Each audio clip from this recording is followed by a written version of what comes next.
Mainit kasi ngayon yung issue tungkol dun sa PhilHealth na zero budget. So sir, anong opinion niyo po doon? Ang opinion ko naman doon sa ni zero budget, kung titingnan talaga natin is masakit sa ating mga Pilipino yon na hindi binigyan ng budget ngayong PhilHealth. Pero kung titingnan nyo talaga as a whole, hindi naman talaga siya zero budget, ang wala ng budget ang PhilHealth. So may ni-minus lang sila doon na hindi nila inapprovean yung ni-propose na budget ng PhilHealth. Yun yung tinatawag nila na parang special allotment nila, parang ganon. Dahil nga ang explanation naman nila ay marami na ng pera ang PhilHealth na hindi nagagastos. So para naman sa akin, mas maganda nga na may pera ang ating PhilHealth na extra, dahil kailan pa tayo maghanap ng pera kung ipalayo naman natin, no, na may darating pang another na COVID, may another pa na problema na pangkalahatang health problem ng buong Pilipinas. So sana, dahil nga iniisip nga natin na ang PhilHealth ay siya yung nagmamanage sa atin, especially sa ating mga kababayan na walang pambayad, na nagkakasakit yung mga kababayan natin. So masaya nga tayo na malaki ang pundo ng PhilHealth, dahil hindi naman natin alam kung kailan nagkakasakit yung mga kababayan nating mga Pilipino eh.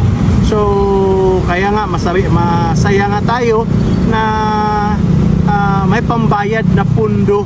Kung pwede nga i-zero bill nga yung mga kababayan natin na walang pambayad, yung mga indigent. Pero anong nangyayari?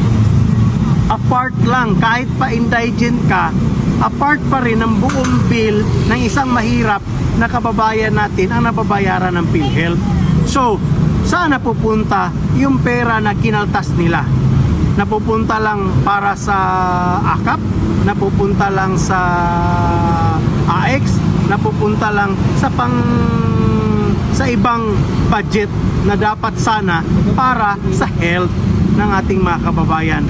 So para sa akin, as nagbabayad ng buwis, pera natin yan ng taong bayan dapat ibigay natin yan sa mga kababayan nating mga mahirap na wala ngang pambayad ng kanilang hospitalization. Hindi nyo ba alam, mga kababayan ko, na ang Pilipino ngayon hindi na namamatay dahil sa kanilang sakit? Namamatay ang maraming Pilipino ngayon dahil walang pambayad sa ospital.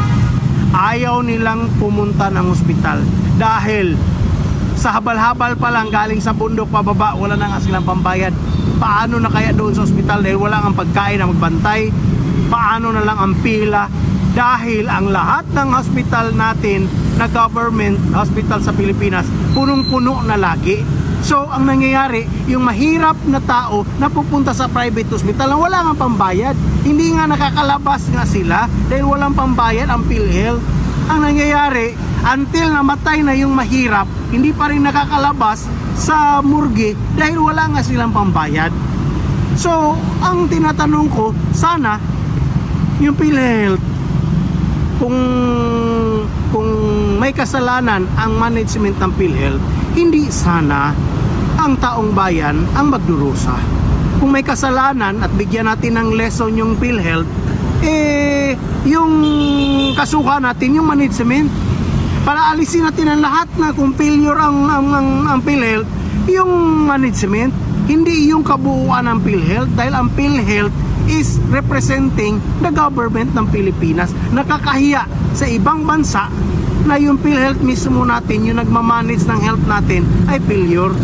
So parang pinapakita natin sa ibang bansa na ang kabuuang Philippine health care system ay failure. So sana yung mga batas natin ay ayusin naman nila yung kung sino yung may kasalanan sila yung dapat na magdurusa, hindi yung taong bayan. So nasasaktan ako sa nangyayari at sana naman panawagan naman natin sa ating Pangulo Bongbong Marcos na sana ay ibito mo yung illegal na ginagawa ng bicameral committee, na isipin mo ang taong apat na tao sila lang ng desisyon sa almost 150 million na Pilipino na magdurusa. At sabihin ko sa iyo mga kababayan, hindi lang ngayon magdusa yung mga kababayan natin, buong taon ng 2025 magdusa kayo. At masakit yun para sa ating mga Pilipino na hindi lang ang probinsya ko sa Sarangani ang magdusa niyan, kundi ang buong Pilipinas.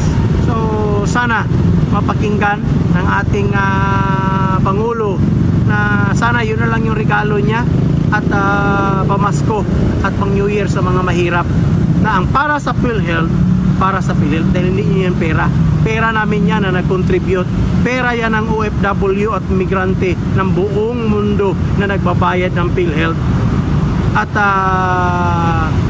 especially ang gobyerno ng Pilipinas na may subsidiya sa PhilHealth. Ang pera sa PhilHealth, para sa PhilHealth at para sa lahat ng Pilipino yan, hindi para sa inyo na gamitin nyo yan kung ano-anong akap-akap, AX, tupad-tupad na i-reroute niyo yung budget na yan. So sana maawa kayo sa Pilipinas. Naghihirap na tayo. Nahirapan na nga ang lahat ng mga Pilipino na bumili ng bigas dahil sa promise na 20 pesos na bigas. Diyan pa tayo magresiko sa PhilHealth, na alam naman natin ang education at ang PhilHealth ang pinaka-importanting bagay na dapat budgetan ng ating bayan, ng ating gobyerno. So again, itong inyong lingkod, si King Belimac, ay ordinaryong tao lang at nananawagan sa ating gobyerno na sana pagbigyan natin ng hustisya, tamang treatment ang PhilHealth, tamang treatment ang Department of Education. Dahil kayo, mga congressman, mga senator, andyan kayo dahil sa amin. Kung iyong ipatuloy nyo pa rin yang mga kabulastugan na ginagawa nyo, isipin nyo, ang mga taga-distrito ninyo nakikinig lang sa inyo. I believe hindi kayo iboto ng inyong taga-distrito. I believe kayo mga senator na wala kayong ginawa, kundi nag-okay lang kayo dahil nakakatanggap kayo ng promeso na ilang milyon-milyon ang ibibigay sa inyo sa akap. Ang taong bayan nakikinig lang sa inyo at tumitingin lang. Pero believe me, hindi kayo makakatanggap ng boto ng taong bayan kung mismo ang edukasyon at ang PhilHealth ang inyong pagkadiskitihan. So salamat sa inyo, and sana pagpalain tayo ng ating buong may kapal as we celebrate this Christmas at bagong taon. To God be the glory, mabuhay tayong lahat ng bansang Pilipinas.